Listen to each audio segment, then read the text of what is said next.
আসসালামু আলাইকুম ওয়া রাহমাতুল্লাহি ওয়া বারাকাতুহু। আমরা আছি ফেনী জামিয়া রশিদিয়া ছাগলনায়া জামিয়া রশিদিয়া মাদ্রাসায় আসছিলাম পরিদর্শন করার জন্য। আসলে আপনারা দেখেছেন এতদিন জামিয়া রশিদিয়া এই বন্যাতে প্রায় 10,000 মানুষকে তারা খাবার খাওয়াইছে। প্রতিদিন 10,000 মানুষকে খাবার খাওয়াইছে। 10,000 মানুষের আশ্রয় কেন্দ্র ছিল জামিয়া রশিদিয়া। তো জামিয়া রশিদিয়া আসলাম, আল্লাহু আকবার। কোরআনের মার্কাজ, ইলমে দ্বীনের মার্কাজ, নবীজির বাগান, এত সুন্দর মাদ্রাসা, বিশাল বড় এরিয়া নিয়ে মাদ্রাসা। আসলে বন্যায় প্রচুর পরিমাণ তাদের ক্ষতি হয়েছে, প্রচুর পরিমাণ ক্ষতি হয়েছে। শুনেছি প্রায় কয়েক কোটি টাকার ক্ষতি হয়েছে। এই ছাত্রদের কিতাবাদি নষ্ট হয়েছে, এবারে কাপড় টাপড় নষ্ট হয়েছে, বেডিংপত্র নষ্ট হয়েছে।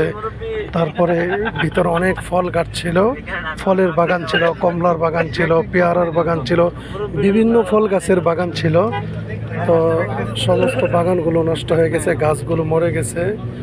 এখানে অনেক কিতাবাদি ছিল, কিতাবাদিগুলো নষ্ট হয়েছে।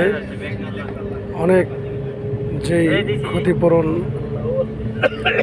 আসলে বলার ভাষা নেই।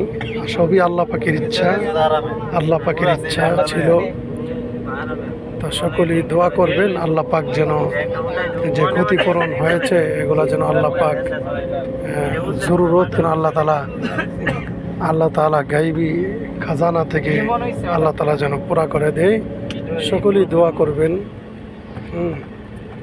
তো সবাইকে দেখানোর জন্যই ভিডিওটা করা, আপনারা দেখবেন।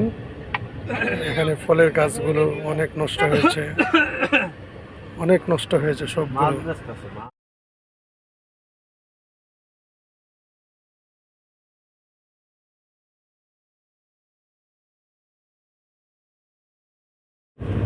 এই যে দেখতে পারেন এখানে মাশাআল্লাহ আশা ছিল জামিয়া রশিদিয়া দেখবো। এখানে একটা বিল্ডিং, বিশাল বড় এক বিল্ডিং, অনেক বড় বড় বিল্ডিং রয়েছে, মাদ্রাসা ভবন, অনেক বড় বড় ভবন রয়েছে, অনেক ধরনের ফল গাছ আছে, অনেক কিছু আছে। আপনারা আসলে অবশ্যই দেখতে পারবেন। যদি ফেনী ছাগলনাইয়া আসেন অবশ্যই আপনারা জামিয়া রশিদিয়া এক নজর দেখে যাবেন। অত্যন্ত মনোরম পরিবেশ ছিল, পরিবেশটা দেখেই বোঝা যাচ্ছে। তো সকলেই দোয়া করবেন, সকলের কাছে দোয়ার দরখাস্ত। আমরা আসছিলাম আল আনসার ফাউন্ডেশনের পক্ষ থেকে। এক জাক উলামায়ে কেরাম